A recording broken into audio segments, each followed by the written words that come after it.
Hello everybody, I hope everybody's doing well. Today I went to pick up the next Gravely project here. It was up in Pennsylvania. It was like a 4-hour round trip ride, which wasn't too bad because Pennsylvania is big. That's why I hardly even look at the ads I look at the ads, but sometimes they're like 5 hours away one way.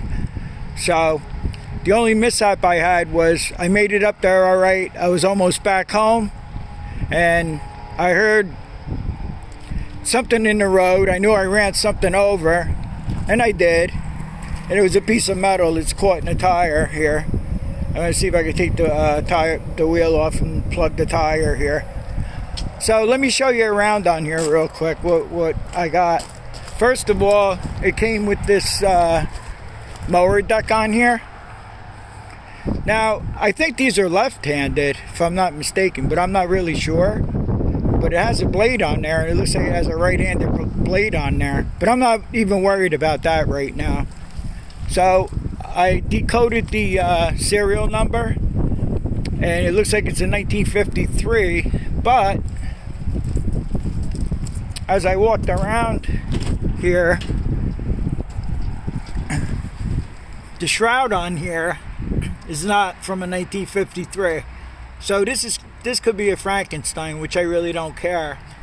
And the engine here, I don't know if somebody just changed the head. I can't look behind here to see what kind of what do you call it, the valve, to adjust the valves, if it has the spring loaded, or I don't know. Anyway, he said he drained the oil out of it. I don't have any oil for it. The tires are all blown out and you can't do anything with them. So I was able to loosen the bolts that hold the wheels on. And I have a couple of wheels inside I'm going to have to put on.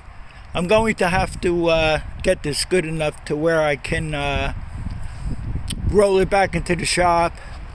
And the 2 bolts are missing to hold the handles on here. So I'll just stick a couple of bolts in there and get it ready to roll back inside. He said that he tried to start it up not long ago by priming it. You know, of course, when I had the oil in it. And he said it did a little popper. I don't know what it did. But this is our next project. So it came with the battery hold down tray. It came with a starter. He gave me the starter for it. I think this bushing in here is seized. I can't turn it either way. I put a pair of pliers around here. I just gently tried to turn it. So I'm just going to start soaking stuff.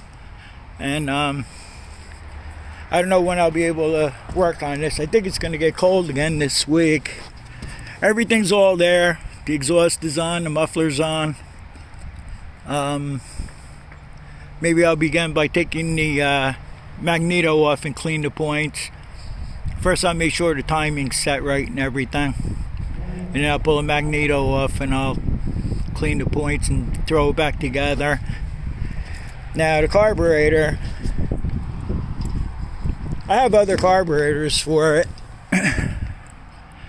The choke is seized. The throttle's okay though. That seems to be alright. So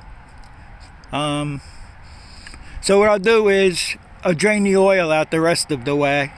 I'll take the plug out, let it drain real good, and then I'll just buy an oil filter for it and put fresh oil in it. And he said there was water in here. I never got one without water in it. Oh, this has the dipstick up on top here.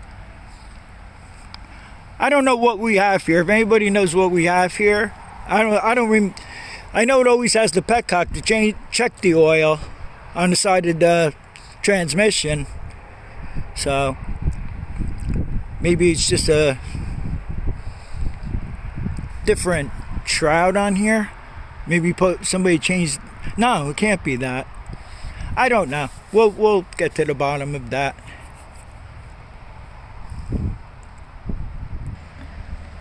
Okay, so I had to take the tin off over here to get to the nut in here to loosen the handle up because I couldn't get this bolt in. You know, it's the usual stuff. I just stuck this bolt in there for now. I just want to get it so I could get it back in the shop. So this engine was upgraded. You can see here, this is where the plate is to adjust the valves in there. Because in 1953, I'm pretty positive that it has that spring-loaded cover here that you have to push down and then adjust your valves. And then I noticed I was talking about this before. I thought the whole tranny was upgraded. I looked for the serial number on the advanced casting here and it has none. But somebody did this. I don't know if it was some kind of an upgrade they did. They put this dipstick tube in here so you can check the oil through here. I'm not sure. So, okay. So I guess 1953 here has 5 bolts that hold the whole wheel on to the hub here. I never saw a hub like this. It looks like it's really heavy duty. The oldest one I've had was, what is it, a 56. It's not like this. And also what I had to do is, I'm using 2 different rims that I had here. And this is like the 3-bolt pattern here. And then there's a stud here. Well, this is the nut part. There's a stud here that holds the rim together before you put it back on the tractor. So what I had to do is I tried to take the nuts off the studs, but they just kept spinning. They were stuck, you know the story. And so I had to cut them off. I just cut the nuts off, you know, here, and knocked out the studs. So I'll have to do the same thing on this side too. But yeah, if anybody knows, you know, I guess because it's a 1953. I like that setup though, you know, the 5 bolt. There's 6 bolts hold the wheel on, and of course the rim together. So I had to let the air out of the tire before I tried to get these nuts and studs out. Before I went to pick up the tractor, I took the serial number off the picture that was on the ad, and what happened was, I had all the numbers right, but there's an M all the way to the left that's really faded. So that makes all the difference in the world. It's not a 1953, it's a 1962. So that explains the shroud here. I was wondering why I had this type of shroud on it. So we're working on a 1962. So far, I took the oil drain plug out to get the rest of the water out of it. And I'm just hoping that the transmission block didn't freeze and crack. Seems to have a lot of water in it. But if it was mixed with a lot of oil, if it wasn't just pure water, then maybe we'll be alright with it. I went and I bought the fresh oil and the oil filter for it. Walmart, for some reason, doesn't have anything up there. It's like I was going crazy today. I usually use the PH8A filter, but if the Motorcraft number here, the FL1A, I think is compatible to the PH8A, because I remember the Purolator number years ago was a PER1 or a PER1A. So what I've done so far is I freed up the choke, I sprayed it. I still probably have to use the pliers a little bit to get it a little bit better. And I unseized the throttle here so we can get some throttle action out of it. Also the shift levers, they were pretty seized, so I unseized them just enough so we can grab neutral, low gear, high gear, what have you. What I'm going to do next is I'm going to take the spark plug out. Well, first I'm going to jack it up and just pull this tire off, because it makes it a whole bunch easier to take the magneto off. Because what I want to do is take the magneto off and clean the points, make sure the gap is right on them, And before I do that, I'm going to take the spark plug out, put a little oil in the cylinder, and I want to make sure the timing's all right before we take it apart. So when we get to that point, I'll show you what I do as far as the timing goes. So I poured some more oil down the cylinder here. I just rolled it over some. And I'm noticing that the magneto isn't pulsing. There's no click. So what I did was I just gently started tapping it with a hammer, and I'm turning it over to see if we get a click. Because it wasn't clicking at all. It seems to be clicking now.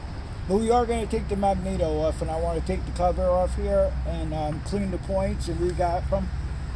And it seems to be okay right now. This sat out in the weather for a long time, so we're going to run into stuff like this. So far, yeah, it's pulsing. I want to see, just for the heck of it, if it has any spark.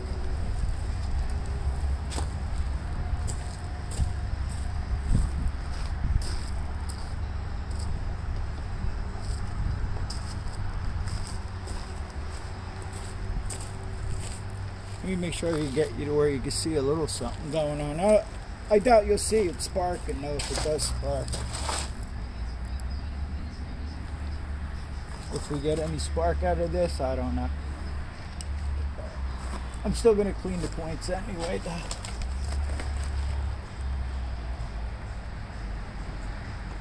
To get it to where I could even see it. Maybe there? Yeah, try it there.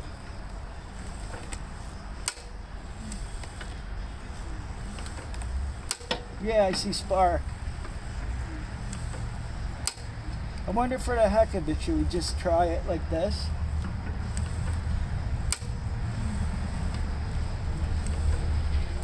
Yeah. Yeah, I'm seeing spark. Maybe that's what he was talking about. He said something with the magneto. He said he tried to start it. He was getting some kind of pop out of it or whatever, but alright. Next thing I'm going to do, I think I'm going to do that half-ass carburetor cleaning. And I'll put some gas in the tank and see if we get a flow into the carburetor. And I'll clean the two jets in there, without taking it apart. And I have to mount, I do have a starter here. At the beginning of the segment, I said that the bushing was seized on the starter that came with this tractor, but I had two on the shelf inside the storage here. So I'm just going to bench test them, and I'll mount the starter on there, and just for the heck of it, we'll see if we can get it running.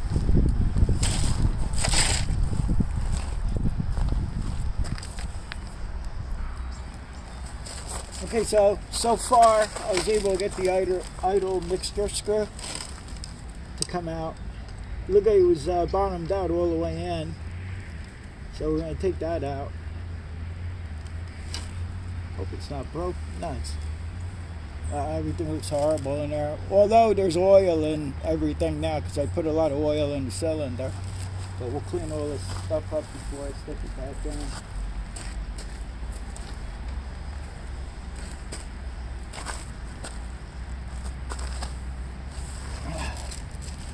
Then I was able to get the high-speed jet, the whole assembly loose.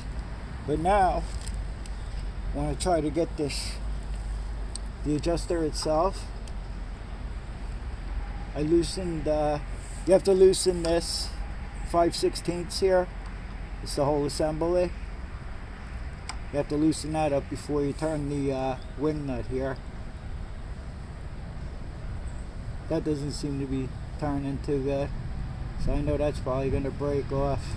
Alright, so we're just going to have to hope for the best with this right now. I have other carburetors and stuff that are buried, but let me just take this whole assembly out here for now. Maybe I can soak it some more and while it's on the bench.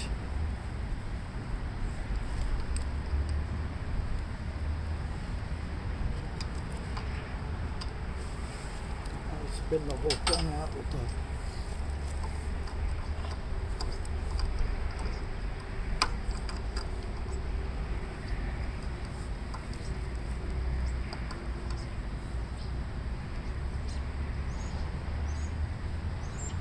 Okay, I got that out pretty much.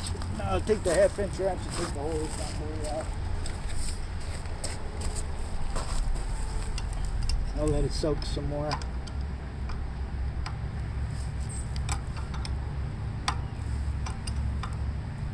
I hardly even know what's going on in the gas tank. Sure, it's full of rust and everything. As long as we get a flow into the carburetor, I just want to make sure this thing will start or do something.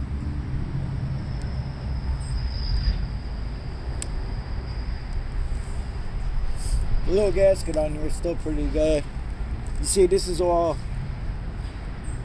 rust.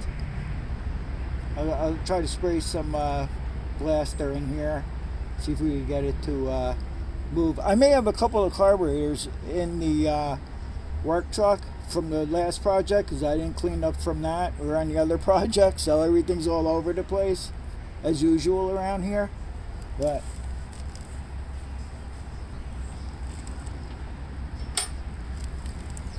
and now we have the drain plug to the carburetor here. I'm going to take that out.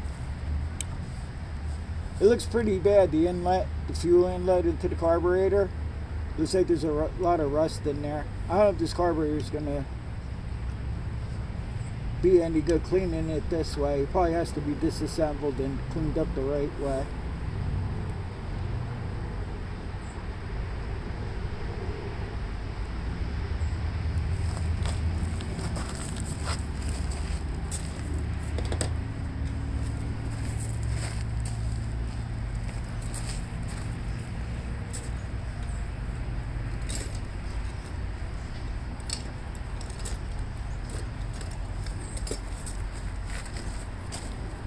Let's see if the float in the carburetor will move it all.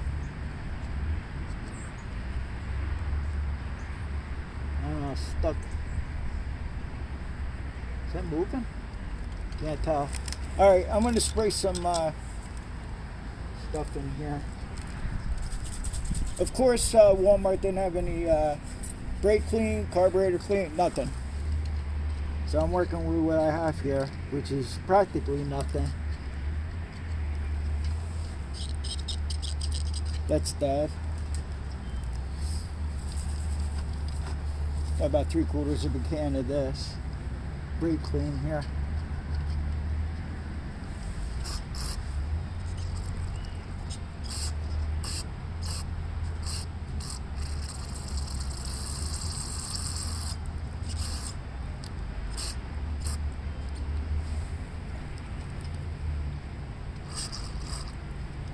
Yeah, a couple of drops are starting to come out of the, wow, look at the rust. I don't know if you can see the rust in there.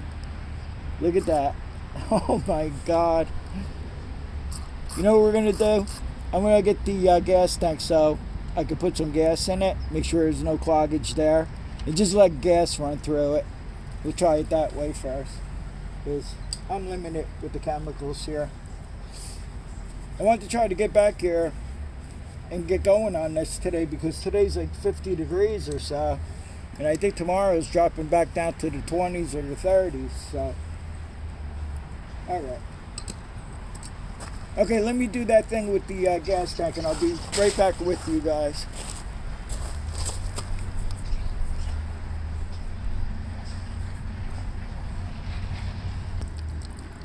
Okay, so I have fuel flow coming out of the line here and everything. It was a little clogged in the gas tank here. I didn't put much gas in it. Looks like it's coming out pretty clear though. So I'm just gonna hook it up to the carburetor here and see if we get anything coming out. See if we get anything coming out of the carb.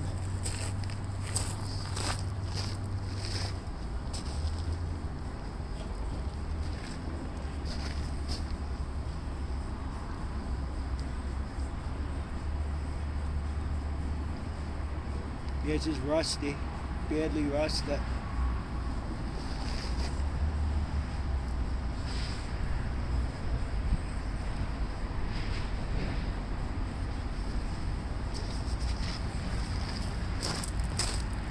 try to jiggle the float a little bit.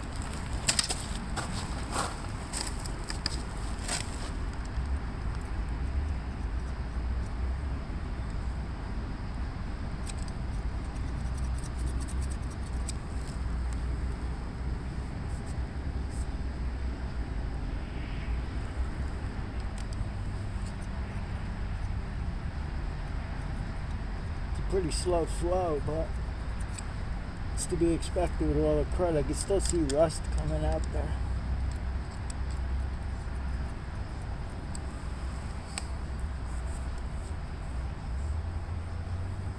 You see if I could spray some brake clean into the jets.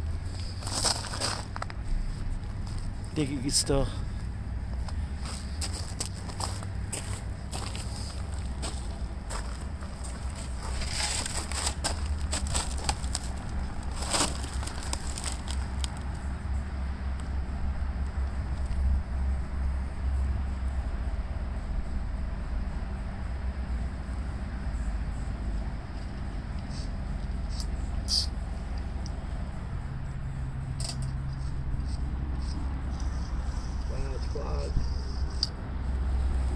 It's clogged pretty bad. I'm gonna get my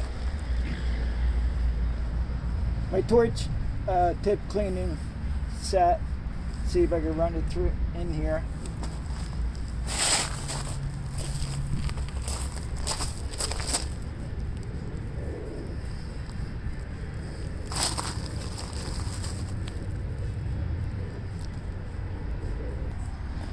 I just blew a little air in through there, through the high-speed jet. And I heard something let go in there, you know, dirt-wise. You can only do it a little bit at a time. You can't go crazy with this stuff.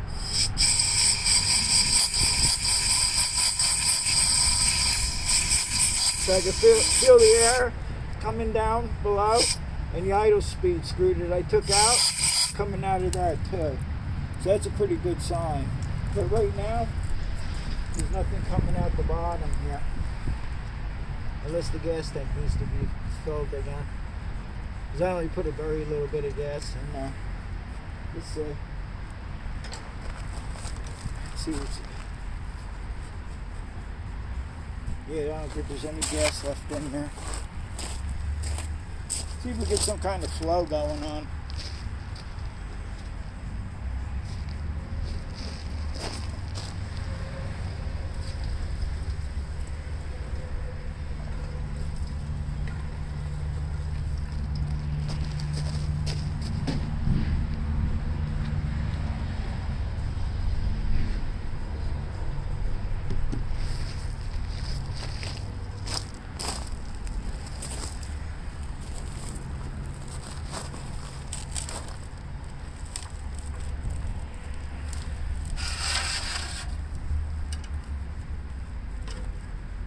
Okay, so we have another issue here with the gas tank.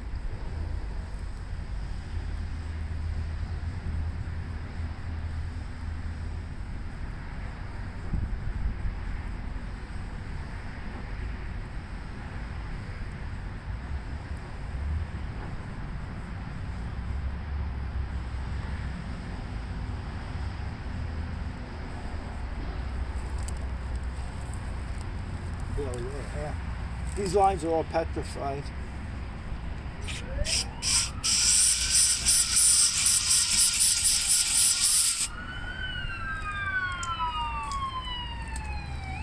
It's a little better.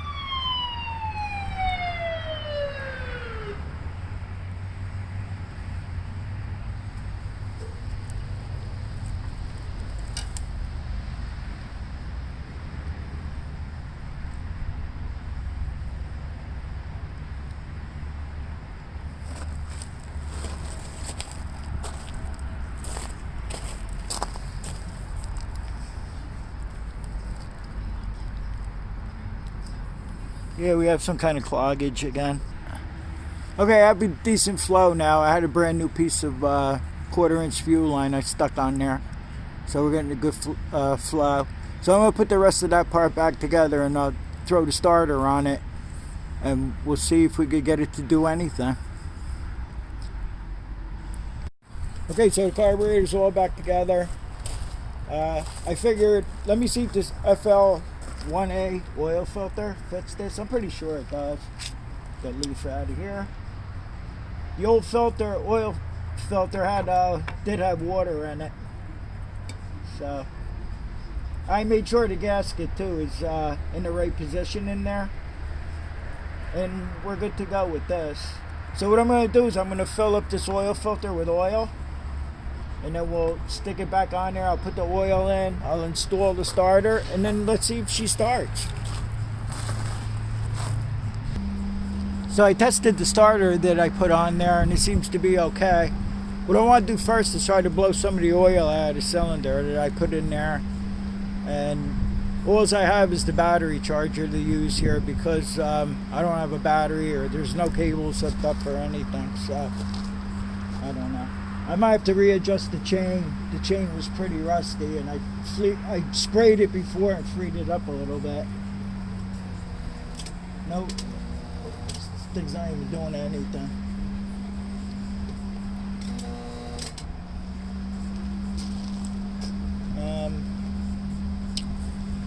Alright, let me see what's going on here. Okay, I got it to work a little bit. I think it's just the chain, but once I put the plug in it, I don't know if it's...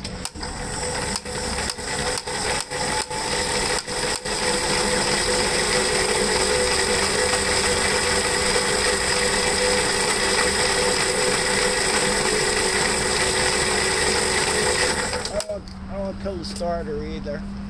Oh, wait, I wasn't even listening for the magneto. The magneto's a hit or a mess. I don't know. Alright, let me stick the spark plug in it and see what it does.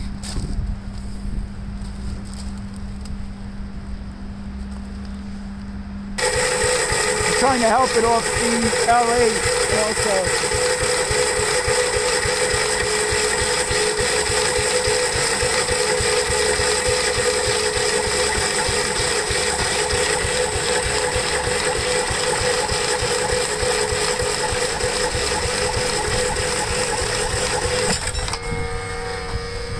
Where is the computer?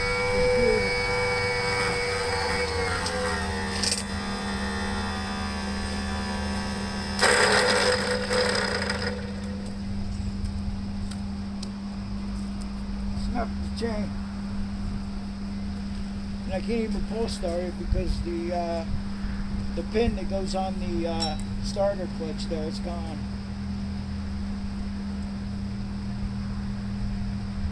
It popped, it did something.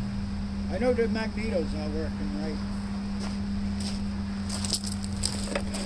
See what else I can figure out, otherwise there has to be a part 2 to this. So I'm not even going to bother trying to fix this chain. It's just all rusty. It just snapped right at the link here. Plus I don't like this half-ass way of doing this. So what I'm going to do is I'm going to order a chain. I got to order the starter switch. I think I may have another cable. I'll just take the battery out of the work truck here, and we'll try to start it up the right way. And like I said, I don't know if the magneto needs to be gone over. Maybe we'll do that in the meantime too on the next video. But anyway, thanks for watching, and I'll see you on the next one.